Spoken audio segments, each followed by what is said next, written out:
Assalamu alaikum warahmatullahi wabarakatuh from Adam Mahdi. This is a quick speech about my connection with Allah and to do with Imam Mahdi. Now, what is Imam Mahdi? Imam Mahdi is a prophecy, someone that's in the Bible and the Quran, someone that will come at the end times as a redeemer. He'll fight wars like Armageddon. He'll fight against Dajjal. Even though no one should fight the Dajjal, Mahdi will fight Dajjal because of the hadiths. Now, many people say if the Mahdi was to come to you, you would have to take him as fake. Why is that? I haven't read nowhere in the hadiths that says the Mahdi doesn't know he's not the Mahdi. That he's the Mahdi, sorry. The Mahdi will be accepted in Mecca. People say he's Medinan. He's from Medina or Mecca. But he can't be, because he'll get the wealth to travel to Mecca, Medina overnight. That's in a hadith. The wealth that the Mahdi will need to get to Mecca, Medina will come overnight, and he'll travel there. So that shows he's not Meccan or Medinan. As for being Arab, the Mahdi won't be Arab either, but he will be Qurayshi. But what proves the Mahdi is not an Arab is that when he speaks in Arab, he'll slap his right hand on his left thigh, and he'll speak difficultly. Speaking Arabic will be difficult for him. He'll have a speech impediment speaking Arabic. So that shows he's not from Medina, because the wealth will come to him overnight to travel there, and then he's not Arab. I am the Mahdi, right? They say his name will be Muhammad, or like Muhammad, or like Ahmed. If it's like Muhammad and like Ahmed, it's definitely saying it's not Muhammad and it's not Ahmed, because like is definitely saying it's not. Now, my name's Adam, and how is it like Muhammad and Ahmed? I ask you to think about. Well, the answer is quite easy. When you write the word Adam, and then you write the word Ahmed, you see Adam fits into Ahmed. And then when you write the word Ahmed into Muhammad, it fits into Muhammad. So Adam, then in English, spell fits into Ahmed and Muhammad. And as that's the hadith, I say he will be the first believer. And so who's the first believer? Prophet Adam. And it'll be a prophet's name, so Adam as well. So that's the secret about the Mahdi's name. His father's name will be Abdullah, or like Abdullah. If it's like Abdullah, it's definitely not Abdullah. Now, Abdullah means slave of Allah, so it could be anything. But my father's name's Ramadan, and you might think that's not Abdullah. But Ramadan means to be in submission to Allah 24/7, to be focused on Allah constantly as his slave. And my mother's name, and scholars and teachers and preachers are neglecting the mother's name, is the same as well. The Rasul's mother's name's Amina, which means safety. My mother's name is Kefsir, which is a drink in heaven, made out of milk and honey, which they give to the souls when they're frightened. So my mum's named after a drink in heaven, Kefsir. Now, I see a lot of false Mahdis on YouTube, and I've been called false too, but until time comes, there's nothing I can do. But I see a lot of false Mahdis, and they don't even have the signs of being the Mahdi. They don't have the physical features of being the Mahdi. So I wonder, why do they claim to be the Mahdi? Have they got inspiration from God? Do they speak to God? I do. When I was 18, 19 years old, I was diagnosed with schizophrenia. I'm 44 now in the history. And I've been studying Deen since I got sick.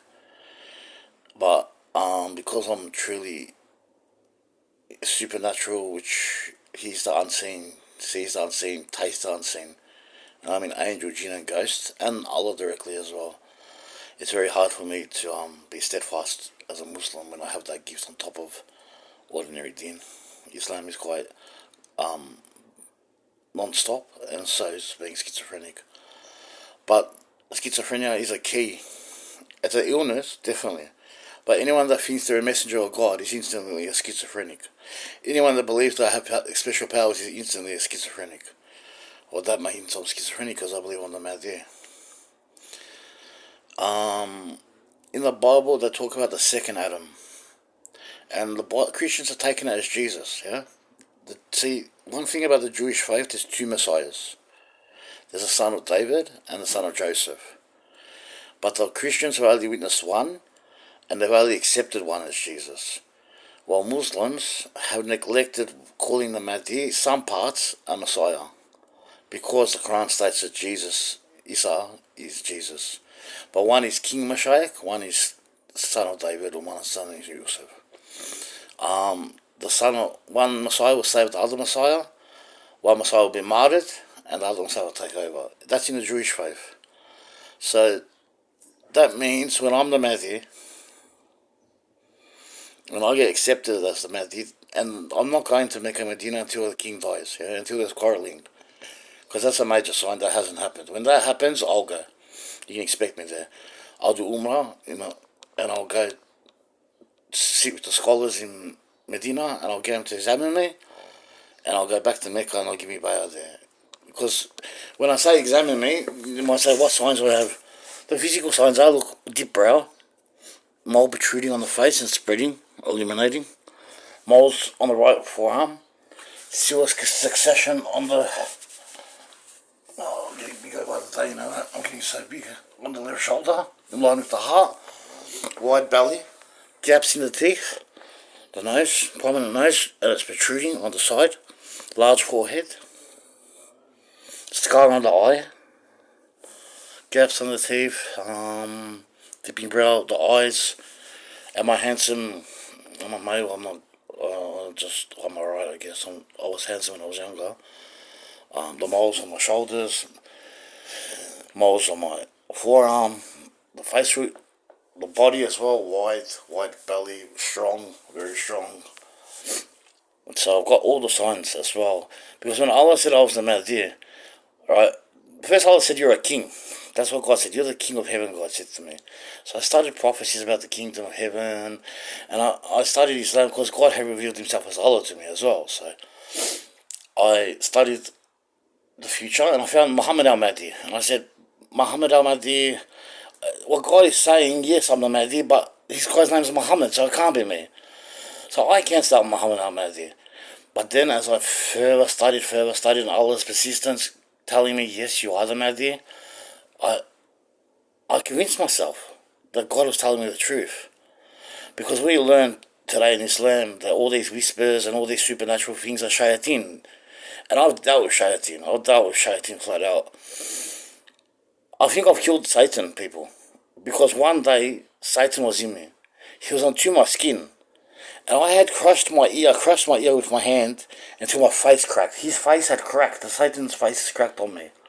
And then the Archangel Michael, Allah said, he's here. He was with me, and he took from this side, the horn, ripped it out of the devil's head, and I could feel it come out of mine, to the back here, to this part, to there, and it came out. And there's no way the devil could have survived that. We ripped the devil's horns out of his head and my head at once. He had become me. He was like a part of me. He was actually like a skin over me, a shell. That's how scared I was in a secret world, facing the devil. I was convinced that I beat him, but I thought I'd taken too much of a risk, because how do you say the devil will die naturally? No, I defeated him. The devil's gone, guys. Believe me. I'll tell you the truth. Michael ripped out the devil's horns from my head while I was witness. Like the devil was part of me. And the devil is the only jinn with horns. So I had to eat the devil. And they said he's dead, he's gone, Adam. And they pulled him out of my body. It was an amazing thing. The devil will not stop fighting me. For at least 15 years, every day he haunted me. But when the devil sleeps, he sleeps for days on end. But when he gets aggravated, he doesn't stop talking and bickering. And I fasted and I prayed. And eventually that day came when I crushed his skull. I crushed his skull and Michael had to rip his horns out. It was a miracle. And I've been better, a lot better since. but there's still a lot of magic and witchcraft on me. There's a lot of sickness in me. I've invoked a lot of curses on myself, trying to rid evil from the curses. So when I rid these curses from myself, they'll be rid from all mankind. That's my objective. But they really struck me down, like they knocked me on my feet sometimes, the power of the supernatural. But I will get better. So, what I need to know now is, why do people think they are the Mahdi? So I want you to write notes, whoever thinks they're the Mahdi, and tell me what experiences you're having that makes you think you're the Mahdi. I have over 25 years experience of being the Mahdi.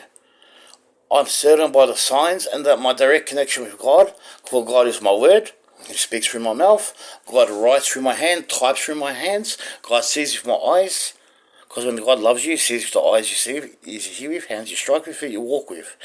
I say to Allah, look at red, find something red before I find it with my eyes, and let that be yes, or find something blue before I find it, and let that be no. And bang, I'll look away, and I'll find something red. Only Allah knows it's there, because I didn't know it was there. Something greater than me knows where these things, colours and things are hidden before I can see them. He showed me my eye could see up to around about 40 different parts at once, like megapixels. But that's how Allah sees. He sees many little cameras out of our eyes. And Allah's Spirit will pour upon the flesh of man at the end of times as well. God's Spirit will fill us all. If any of you want to come close to God, come find me. When I get leadership, I'll let you become a Mahdi as well. Not Imam Mahdi, not the Caliph, not the Washran Mahdi, but I'll let you be Mahdis by walking with God. I walk with God. God, the highest sign of faith is believing as if God is watching you wherever you go. What's even higher is thinking God is inside you, watching with your eyes, controlling your hand, speaking through your words. But the problem is, you got to be careful, because every now and then the shaitan will come and it will deceive you for a time if you don't invoke Allah properly. And Allah still tests us. Allah's tests will come thick and thin. I lost many things. I've lost my health, I've lost love, I lost life, I've lost wealth, I lost energy, I lost my youth. And I still believe. And so when I say Allah is sufficient for you, if you ever felt Allah cry for you, and you said, Allah, why are you crying? And you started crying twice as hard just for asking, you know the beauty of God. I am sacred to God. What sacred means is connected. Like a child comes from its mother, that means a child is sacred to the mother. God's Spirit has come into me. God has controlled my soul. And if God so willed, He'll control every soul. He'll guide every soul at the end of times. His Spirit is poured open on the flesh at the end of times. So you invoke God. You don't have to go to the mosque. You don't have to go to Ayasmelt. You don't have to go to Medina, Mecca. Look inside you. And make sure it's Allah you invoke every time you call for Him. And don't invoke Him for petty things. Ask Him for signs. Ask Him and bless Him and praise Him and ask for those blessings and acknowledge those blessings. Or else you're confronting Him and testing Him and He'll get upset. God is one. I am the Mahdi. I will not go to Mecca, Medina until the kings die. When that happens, you'll see me there. Please write comments with your support, your approval or disapproval. And please pass this around, and please make your own tapes of me as well if you can. My intention is to flood the internet with my personal clips now, so people know that I put clips out. I'll put out around 6 in my life, 7 or 8 in my life. The most views are 1,500. So I want this to be seen, guys. Assalamu alaikum wa rahmatullahi wa barakatuh. I love you for the sake of Allah. See you when the king dies, huh? Peace.